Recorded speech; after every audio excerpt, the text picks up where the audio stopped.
그래서 41절 말씀입니다.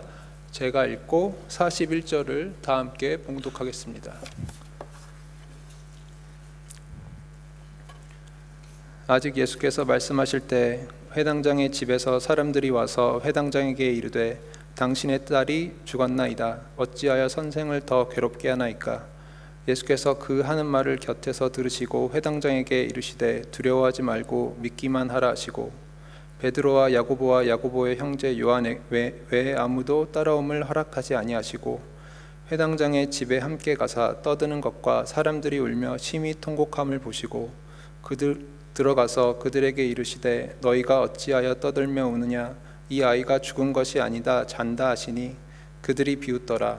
예수께서 그들을 다 내보내신 후에 아이의 부모와 또 자기와 함께한 자들을 데리시고 아이 있는 곳에 들어가사, 그럼 다 함께 읽겠습니다.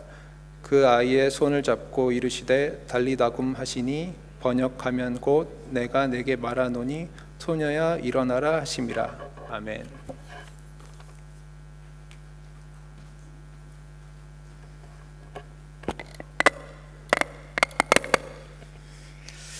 여러분 반갑습니다.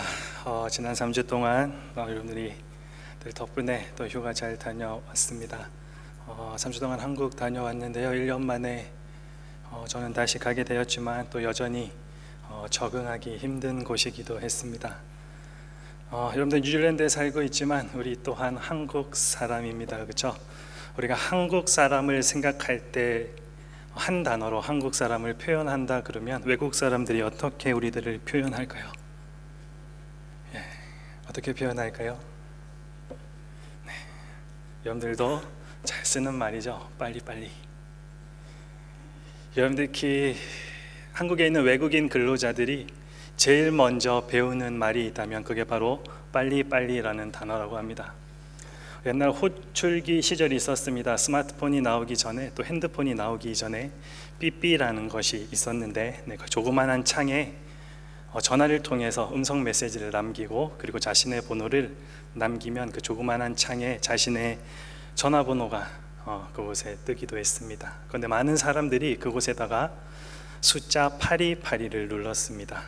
무슨 의미입니까? 빨리빨리 메시지 확인했으면 좋겠다라는 의미입니다. 말 그대로 빨리빨리 좀 확인해달라. 한국 사람들의 입에 그리고 한국 사람들의 삶 가운데 참으로 많이 배어있는 문화입니다. 그런데 공교롭게도 한국의 국제전화, 그러니까 다른 나라에 전화를 걸 때 그 국가번호 또한 82번입니다. 하나님의 놀라운 섭리가 그곳에 담겨 있습니다. 빨리빨리 문화, 빨리빨리 민족이라는 단어가 꼬리표처럼 따라다니는 것, 우리 한국 사람들의 모습입니다. 사실 이 문화는 한국에만 있는 문화는 아닙니다. 산업화를 경험한 모든 나라에 있는 모습입니다. 하지만 한국이라는 곳은 정말로 한 세대 만에, 아주 짧은 시간 만에 이 산업화를 이룬 도시이기 때문에 그 어느 민족, 그 어느 나라보다도 이 문화가 많이 발전되어 있습니다. 근데 이 문화는요, 오늘날 이 한국이라는 나라를 정말 풍요로움에 가까운 편리함을 가깝게 하는 그 원동력을 제공했습니다. 초고속 인터넷, 그리고 무슨 음식이든 시키면 30분 안에 집까지 배달하는 그 배달 문화, 너무나도 긍정적인 작용들을 많이 낳았습니다. 하지만 빨리빨리만을 외치면서 나아가다 보니까 앞서가는 것이 최고다, 남보다 내가 앞서가는 것이 최고다라는 문제점을 낳기도 하였습니다. 그래서 우리는 늘 빨리 가야 된다, 무언가를 빨리 이루어야 된다. 우리도 모르는 사이에 우리도 그렇게 이야기하고 또 그렇게 살아가고 있습니다. 근데 우리가 한번 생각해 봅니다. 그렇게 빨리 가는 것이 성공의 비결일까? 빨리 가는 것만이 꼭 좋은 것이라고 이야기할 수 있을까? 특별히 우리는 하나님의 자녀로서 하나님께서는 우리들에게 어떻게 말씀하고 계실까? 한번 귀 기울여 봐야 하지 않을까 생각해 봅니다. 하나님의 말씀은 어떨 것 같습니까? 하나님도 빨리빨리 하라 하셨을까? 하나님의 말씀은 조금 다른 것 같습니다. 속도도 중요한데 속도가 아니라 방향이 더 중요하다 말씀해 주십니다. 하나님도 천지 창조를 마치신 이후에 일곱째 날 쉬셨습니다. 여러분들, 우리 하나님께서 왜 쉬셨을까요? 성경에 보니 졸지도 않으시고 주무시지도 않으시는 분이라고 표현하고 있는데 이 하나님께서 힘드셔서 쉬지는 않으셨을 것이라 생각이 됩니다. 하나님께서 왜 쉬셨을까? 우리 인간들에게 무언가를 알려주기 위해서 그렇습니다. 그런데 우리가 대나무라는 것을 보면 중간중간 마디가 있는 것을 확인하게 됩니다. 이는 대나무가 똑바로 자랄 수 있는 이유이기도 합니다. 정말로 가느다랗게 생긴 그 대나무가 길쭉하게 하늘을 높이 올라갈 수 있는 이유는 이 중간에 마디라는 것 때문에 그렇습니다. 이 마디가 단계를 만들어 주고 그리고 그것이 곱고 강하게 자랄 수 있는 역할을 하고 있습니다. 이 마디가 생기는 지점은 성장을 하다가 그 성장을 잠시 멈추고 기다리면서 힘을 모았다가 다시 나가는 시간을 의미합니다. 큰 드럼통 같은 것도 한번 보셨을 것입니다. 아마 대나무 마디처럼 주름이 있는 것도 같은 원리입니다. 드럼통 중간에 이렇게 주름처럼 무언가가 잡혀 있는 것 여러분들 발견할 수 있습니다. 그 주름 아무것도 아닌 것 같지만 그냥 밋밋해 보이니까 그냥 이렇게 좋아 보이라고 해놓은 것 같지만 사실 그것은 옆에서 오는 충격을 4배나 더 강하게 흡수하는 능력이 있다고 합니다. 이것이 마디의 힘이고 멈추어가는 것의 지혜입니다. 멈춤으로 인해서 마디가 생기고 또 그 마디의 힘으로 새롭게 생긴 그 힘을 가지고 우리는 하나님의 지혜를 부을 수 있는 그릇을 다시 만들어 갈 수 있다는 것입니다. 하나님은 분주한 우리의 삶 앞에 가끔 장애의 물들을 두셔서 우리의 그 바쁜 걸음을 멈추게 하십니다.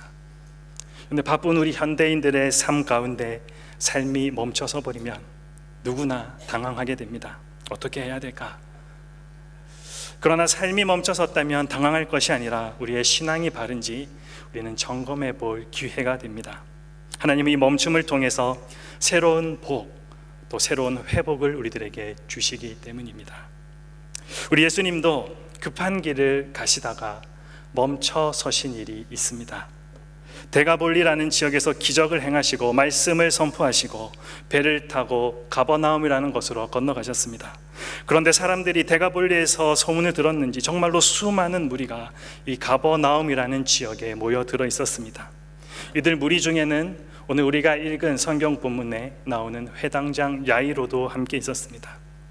회당장은 말 그대로 회당을 관리하는 지도자입니다. 유대인들이 과거 바벨론 포로 시절 포로 생활할 때 각 지역에 그들이 공회당이라는 것을 세워놓았습니다. 이 회당에는 3가지 직책이 있는데 그 첫 번째가 하잔이라는 직업입니다. 전반적인 행정 업무를 담당하는 사람이었습니다. 그리고 또 한 사람 랍비, 우리가 잘 아는 율법 교사, 율법을 가르치는, 하나님의 말씀을 가르치는 사람이 있었습니다. 그리고 마지막으로 이 회당을 관리하고 또 책임지는 회당장이라는 사람이 있었습니다. 즉 회당장이라는 사람은 이 사회에서 지도자로 인정받고 많은 사람들이 알고 있는 또 존경받는 사람, 지역 대표였던 셈이었습니다. 그렇게 치면 그는 명예가 있었습니다. 힘도 있었고 참으로 많은 사람들이 그들을 바라보고 있었습니다. 그리고 남부러울 것 하나 없는 사람이었습니다. 그런데 이 사람이, 이 회당장이 지금 예수님 앞에 나와서 무릎을 꿇고 있습니다. 그 이유가 무엇입니까? 마가복음 5장 22절, 오늘 우리가 읽었던 본문 22절 앞부분을 보면 회당장 중에 하나인 야이로라 하는 이가 와서 예수를 보고 발 아래 엎드려 간곡히 구하여 이르되 내 어린 딸이 죽게 되었사오니. 근데 회당장이 지금 예수님 앞에 무릎 꿇어 간구하는 이유가 무엇입니까? 그의 12살짜리 딸이 병에 걸려 죽어가고 있기 때문입니다. 같은 사건을 기록하고 있는 누가의 증언에 의하면 이 딸은 외동딸, 하나밖에 없는 딸입니다. 그렇게 눈에 넣어도 아프지 않을 정말 하나밖에 없는 그 딸이 지금 병에 걸려 죽게 되었는데 가만히 있을 부모, 그냥 그렇게 손 놓고 가만히 쳐다만 보고 있을 부모가 세상에 어디 있겠습니까? 죽음과 맞닿아 있는 사랑하는 딸의 처참한 고통 앞에서 부모의 자존심 따위는 중요하지가 않습니다. 회당장 야이로도 딸의 병 때문에 자신의 모든 자존심 내려놓고 자신이 지금 그 사회에서 그 지역에서 어떠한 위치에 있는지 그것이 중요한 것이 아니라 예수님 앞에 무릎 꿇고 나와 간곡하게 구하고 있습니다. 제발 자기 집에 와서 죽어가는 딸에게 안수 한번 해달라라는 간구입니다. 그 모습을 보신 예수님 어떻게 하셨습니까? 24절 말씀에 위에 그와 함께 가실세. 우리 예수님은 이 해당장 야이로의 상황을 충분히 이해해 주셨습니다. 그래서 제자들을 데리고 곧바로 이 야이로의 집을 향해 가십니다. 근데 이때 예기치 못한 상황이 하나 발생하게 됩니다. 곧바로 이어지는 그 구절의 복선, 우리가 소설에 보면 앞으로 일어날 사건을 미리 짐작하게 하는 일들이 곳곳에 숨어 있는 것을 보게 되는데, 그 복선이 오늘 본문에도 깔려 있습니다. 바로 25절 말씀입니다. 12해를 혈루증으로 알아온 한 여자가 있었다. 12년 동안 혈루증을 알아온 한 여인의 등장이었습니다. 그러나 이 여인은 등장만으로 끝나지가 않습니다. 27절 말씀에 예수의 소문을 듣고 무리 가운데 끼어 뒤로 와서 그의 옷에 손을 대니, 그런데 이 여인이 가만히 있었던 것이 아니라 예수님의 옷자락에 손을 대었다 말씀하고 있습니다. 혈루병이 무엇입니까? 피를 흘리는 것. 율법에서 피는 거룩한 것이라고 명시되어 있는데, 이 피를 쏟는 이 질병은 불경건하다라고 여겨져서 아주 수치스러운 질병이었습니다. 이 여인은 무려 이 병을 12년 동안이나 알아오고 있었고, 그동안 병을 고치기 위해서 정말 여기저기 왔다 갔다 하면서 이 의사 저 의사 그리고 이 약 저 약 다 먹어 가보면서 낫기 위해 노력했지만 그 어떤 것도 그 병을 낫지 못하게 했다, 오늘 본문은 기록하고 있습니다. 그러다 예수님이 지나가신다는 그 소문을 듣고 예수님의 옷에 손만 대도 낫겠다는 그 믿음 하나 가지고 그 주님의 옷자락에 손을 대었던 것입니다. 그 순간 예수님이 자신의 몸에서 능력 나간 것을 느끼시고 주위를 둘러보십니다. 한글 성경은 이 부분을 조금 약하게 표현하고 있지만 영어 성경은 이 부분을 자세하게 옮기고 있습니다. 예수님이 멈춰서서 뒤로 돌아보셨다, 둘러보셨다. 예수님의 발걸음이 멈추셨다 기록하고 있습니다. 하나님의 아들, 만물의 주인이신 주님이 가던 길을 멈추고 서신 것, 그리고 이 여인의 용기 있는 믿음을 들으시고 축복해 주십니다. 그런데 여기서 문제가 발생하게 됩니다. 어떤 문제입니까? 고침을 받은 이 여인의 입장에서는 지금 이 순간이 너무나도 큰 축복입니다.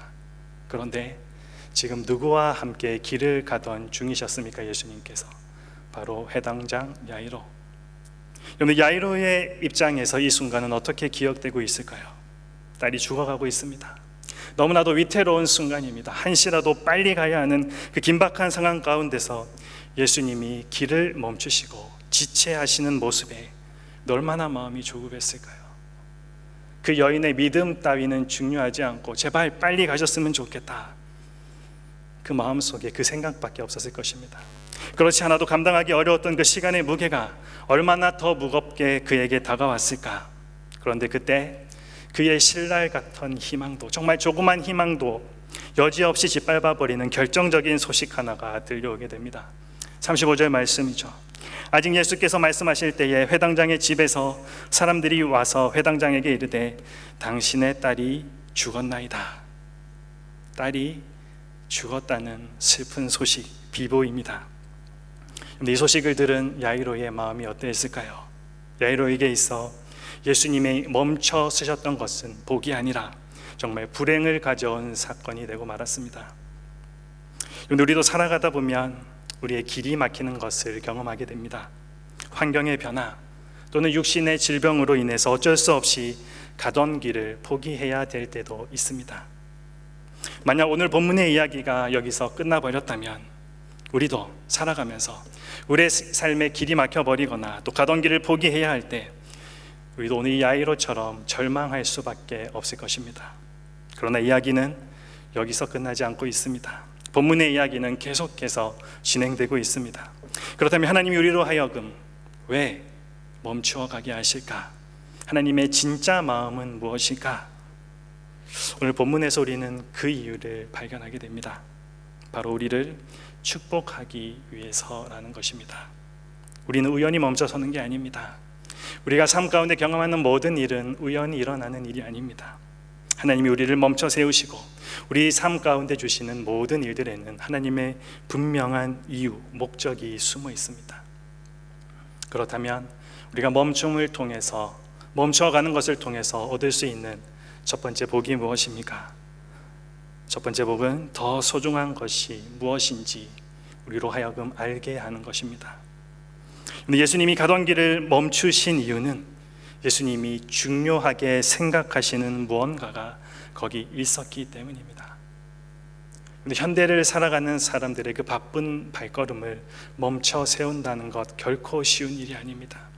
여러분도 아침 일찍 또는 무언가를 하기 위해서 길을 갈 때 여러분들의 발걸음을 쉽게 멈추지 않습니다. 근데 여러분도 언제 발걸음을 멈추게 됩니까? 여러분들의 관심이 있는 무언가를 보았을 때, 예를 들어서 오늘 예배 마치고 시티에 나갔는데 퀸스트릿에 50불짜리 지폐가 떨어져 있다. 가던 길을 그냥 지나칠 사람은 많이 없을 것입니다. 저라도 한번 쳐다보고 많은 갈등을 하겠죠. 주인을 찾아줘야 하나, 아니면 우리 청년들 맛있는 거 사줘야 하나. 왜 그렇습니까? 우리의 관심이 거기 있기 때문입니다. 여러분들이 좋아하는 옷, 스마트폰, 여러분들이 좋아하는 무언가를 보았을 때 우리는 가던 길을 잠시 멈추고 다시 쳐다보게 됩니다. 우리도 가던 길을 멈출 때는 내가 중요하게 생각하는 무언가 때문에 멈춰서게 되는 것입니다. 그렇다면 오늘 예수님을 멈춰서게 한 그 무언가는 무엇입니까? 바로 혈루병을 앓는 여인이었습니다. 당시 유대사회에서는 여자의 신분이 아주 낮았습니다. 지금 이 뉴질랜드 사회에서는 도저히 상상할 수 없는 일이지만 유대사회에서는 정말 여자의 신분이 너무나도 낮았습니다. 게다가 이 여인은 율법에서 부정하다라고 여겨졌던 병까지 가지고 있었습니다. 이 병에 걸린 사람은요, 이렇게 예배당에 들어오지도 못합니다. 사랑하는 가족과 친구들과도 함께 있지도 못합니다. 완전히 격리되어서 혼자서 살아가야 했습니다. 그랬기에 정상적인 사회생활은 기대조차도 하지 못했을 것이고, 몸은 물론이고 마음에도 큰 고통을 안고 살아가는 참으로 비운의 여인이었습니다. 그런데 예수님이 이 여인 때문에, 정말 그 어느 누구 하나도 쳐다보지 않고 관심 가져주지 않는 그 여인 하나 때문에 예수님의 발걸음이 멈춰 서셨습니다. 여기서 우리는 우리가 사랑하는 예수님의 그 관심을 보게 됩니다. 우리 예수님은 무엇에 관심이 있으실까? 어떤 대단한 일, 어떤 대단한 무언가를 이루는 것보다 더 중요한 것이 있다 그런다면 그것은 바로 생명을 살리는 일이라 오늘 예수님께서 우리들에게 말씀해 주고 있습니다. 생명을 살리는 것보다도 더 급하고 중요한 일은 없다는 것이 바로 우리 주님의 뜻입니다. 요한복음 10장 10절입니다. 도둑이 오는 것은 도둑질하고 죽이고 멸망시키려는 것뿐이요 내가 온 것은 양으로 생명을 얻게 하고 또 풍성히 얻게 하려는 것이라. 근데 그렇습니다. 온 우주를 창조하신 우리 하나님, 온 우주를 창조하셨을 뿐만 아니라 다스리시고 또 놀라운 일을 행하시는 이 구원자 주님은 아프고 힘들어하고 정말 어쩔 줄 몰라 하는 우리 한 영혼 한 영혼에게도 관심을 가지시는 분이십니다. 힘겹게 살아가는 나 하나를 위해서 멈춰 서시는 분이 바로 우리 예수님이십니다.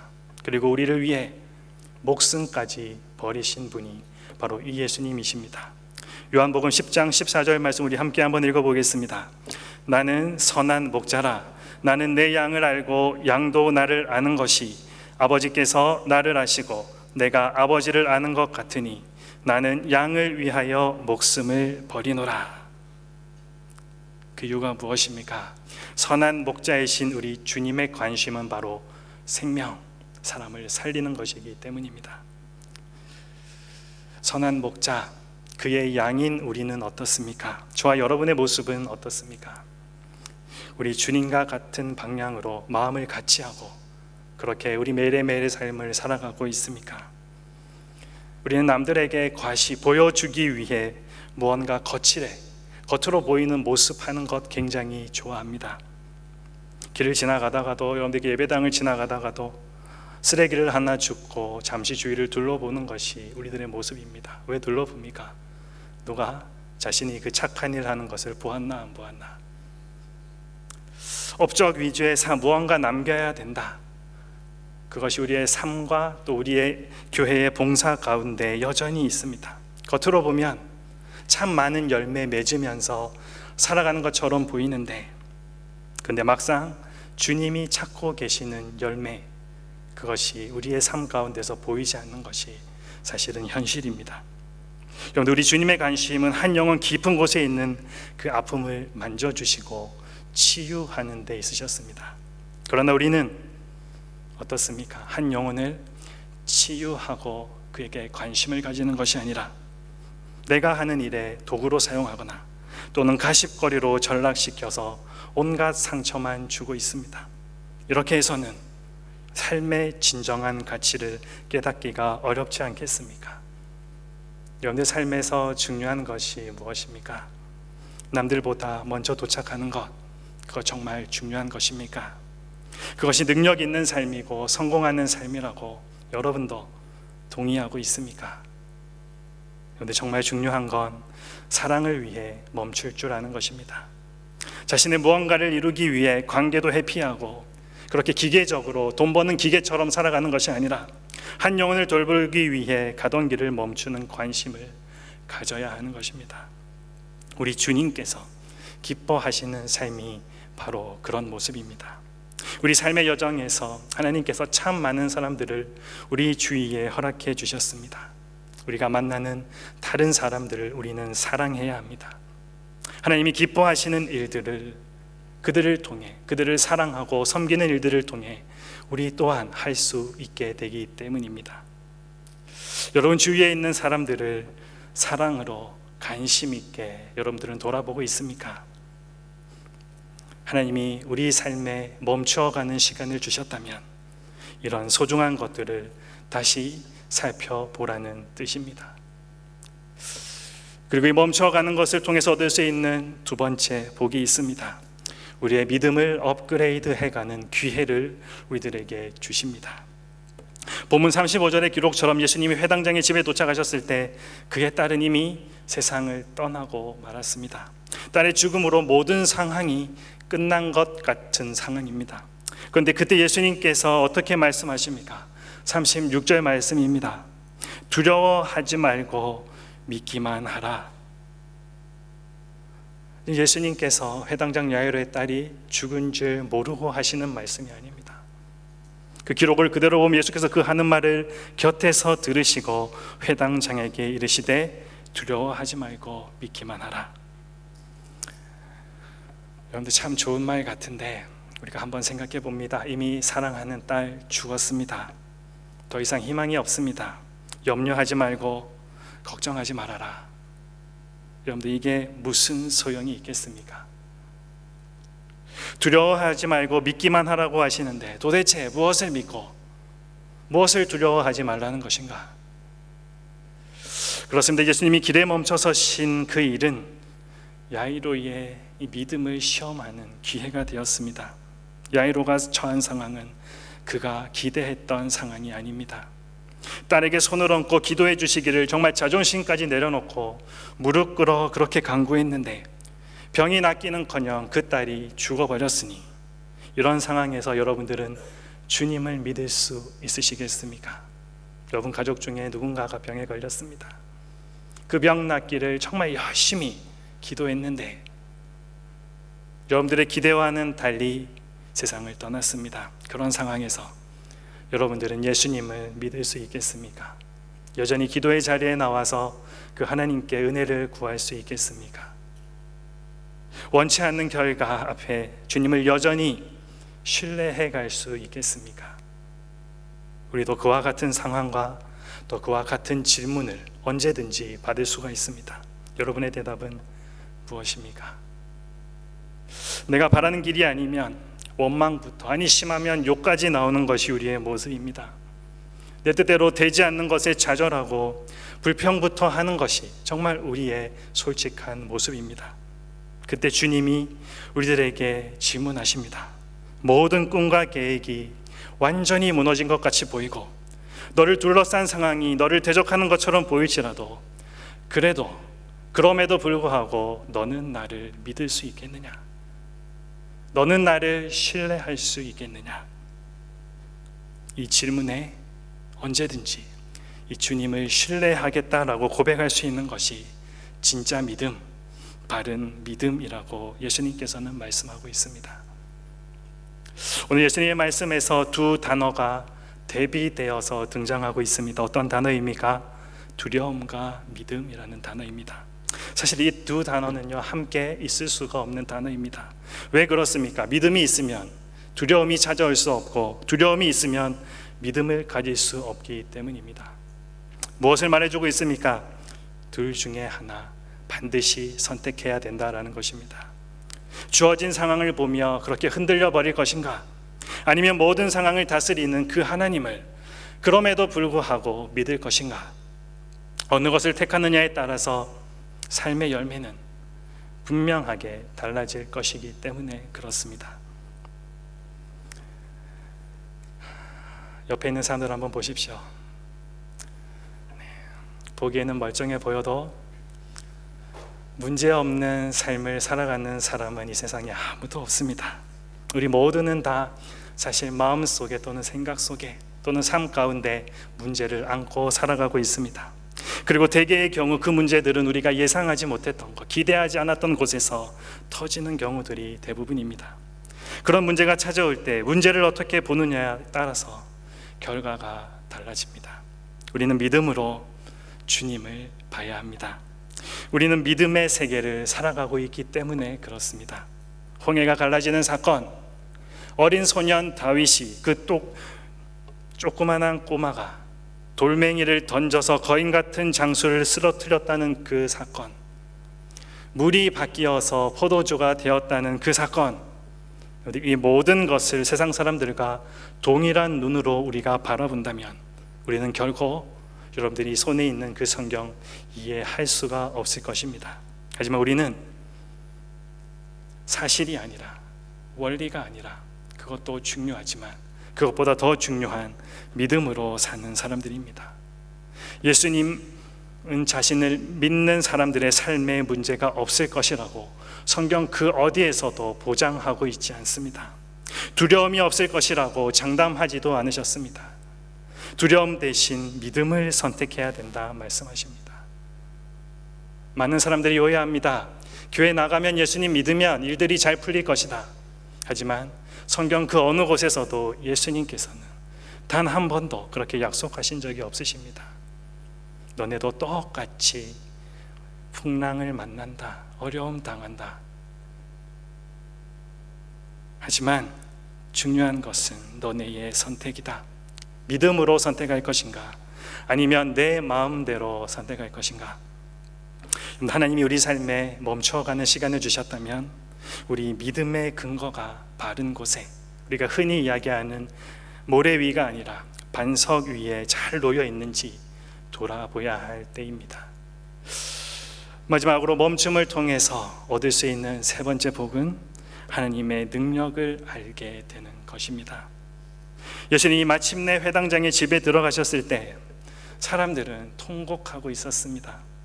38절의 말씀에 보니 회당장의 집에 함께 가서 떠드는 것과 사람들이 울며 심히 통곡함을 보시고, 여러분들, 사람들이 왜 이렇게 통곡하고 울고 있습니까? 사랑하는 자식이 죽었으니 슬퍼하며 통곡하는 것, 너무나도 정상적인 모습 아니겠습니까? 그리고 40절에 보니 그 중에는 예수님을 보고 비웃는 사람도 있었다라고 기록하고 있습니다. 이제 다 끝났는데 예수님 오셔서 뭘 하겠냐라는 그런 반응입니다. 그때 예수님께서 이들 앞에서 이렇게 외치십니다. 우리 41절 말씀 다 함께 읽어보겠습니다. 그 아이의 손을 잡고 이르시되 달리다 굼 하시니, 번역하면 곧 내가 내게 말하노니 소녀야 일어나라 하심이라. 뭐라고 말씀하셨습니까? 달리다 굼. 달리다 굼은 아람어로 달리타 소녀, 굼 일어나라라는 합성어입니다. 예수님은 죽은 소녀에게 지금 일어나라 명령하고 계십니다. 그런데 정말 이 상황에 우리도 비웃을 수밖에 없습니다. 이렇게 손가락질했던 사람들과 똑같이, 아니 완전히 죽어있는 상황인데 저렇게 이야기한다고 사람이 살아나는가? 그런데 거짓말같이 죽은 소녀가 다시 일어납니다. 그런데 무엇을 말해주고 있습니까? 어떤 문제, 어떤 상황이든 마지막 해결자는 우리 하나님이십니다. 여러분, 이해할 수 없이 지체되는 일들이 있으십니까? 풀 수 없는 문제가 여러분들의 삶 가운데 있습니까? 죽은 것 같이 모든 상황이 끝나 보이는 상황에 혹 여러분 중에 누군가는 놓여 있습니까? 그렇다면 우리가 다른 것 의지하지 말고 내 힘으로 할 수 있다 더 이상 고집 피우지 말고 하나님의 일하심에 초점을 맞춰야 할 때입니다. 오늘 예수님의 말씀과 소녀의 행동을 연결하는 단어가 하나 있습니다. 무엇입니까? 제가 아까 읽었던 말씀을 다시 한번 읽어보면 그 아이의 손을 잡고 이르시되 달리다 굼하시니 번역하면 곧 내가 내게 말하노니 소녀야 일어나라 하심이라. 어떤 단어입니까? 바로 곧이라는 단어입니다. 무엇을 말해줍니까? 예수님이 만지시면 곧 즉시 일어날 수 있습니다. 그렇게 풀리지 않던 문제들이 정말 아무리 세상에 뛰어난 지혜자를 찾아가고 선배를 찾아가고 부모를 찾아가서 조언을 구해도 풀리지 않던 문제들이, 돈을 그렇게 들여서 해결되지 않던 삶의 어려운 문제들이 하나님이 개입하셔서 만져주시면 곧 해결될 수 있다라는 것입니다. 이것이 하나님이 하시는 일입니다. 그러기에 하나님께서 우리 삶에 허락하시는 이 멈추어가는 시간들은 우리들에게 불행이 아니라 바로 복의 시간입니다. 우리 공동체는 다가오는 금요일부터 주일까지 수련회를 통해 잠시 멈추어가는 시간을 가지게 됩니다.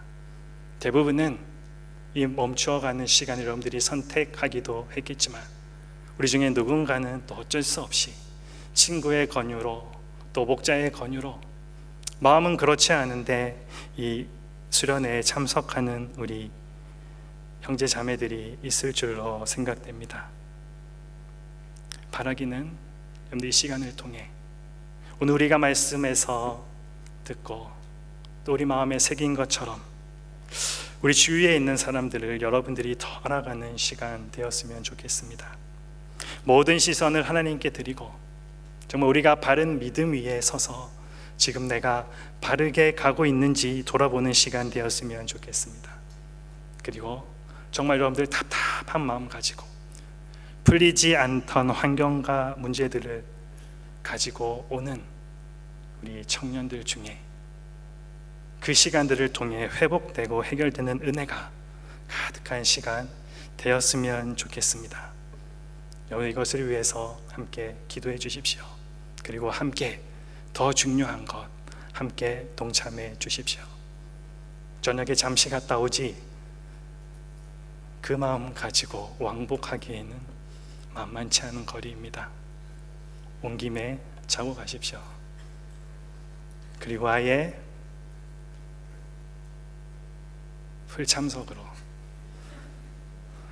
마음 편안하게 여러분들을 위해서 버스도 2대가 준비되어 있습니다. 마음 편안하게 우리 함께 주위에 있는 사람들과 이야기도 하고 또 서로를 또 알아가는 시간 가지면서 그렇게 함께 참 좋은 시간 보내다 왔으면 좋겠습니다.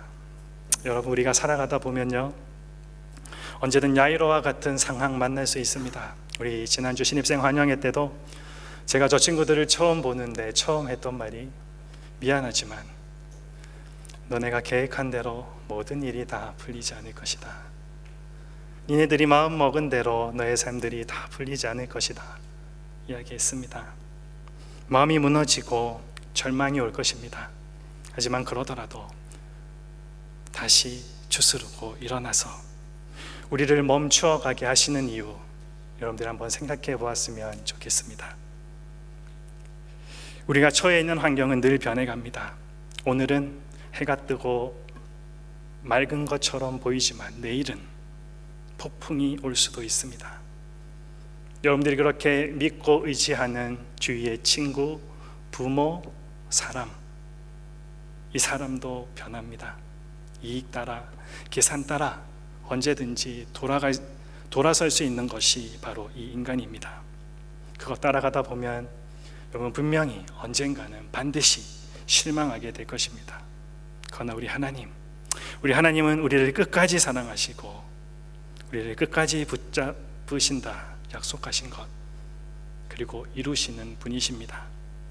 정말로 이 신실하신 하나님 붙잡고 여러분들 나아갈 때 여러분들의 지금 멈춘 발걸음이 정말 기적과 같이 변하는 놀라운 은혜가 여러분들의 삶 가운데 있을 것입니다. 우왕좌왕하지 말고 오늘 여러분들 꼭 이 말씀 기억했으면 좋겠습니다. 로마서 8장 28절 말씀 우리 함께 한번 읽어보겠습니다. 우리가 알거니와 하나님을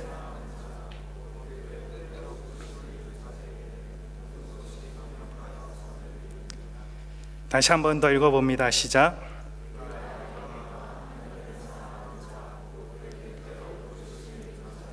모든 것이 합력하여 선을 이루느니라.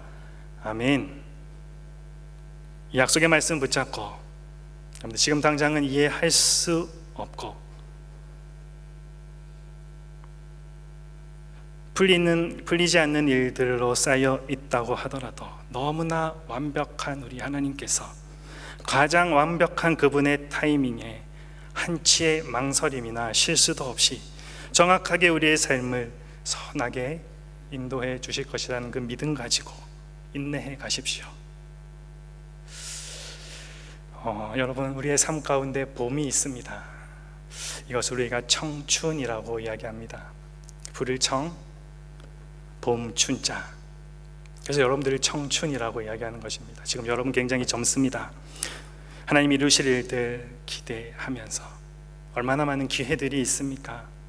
여러분의 시간을 하나님께 맞추고 매일매일을 살아감으로 여러분의 청년의 때가 하나님 안에서 늘 청색 신호만 들어오는 그런 복된 삶 살아가게 되기를 그렇게 응원하며 기도하고 소망하겠습니다. 오늘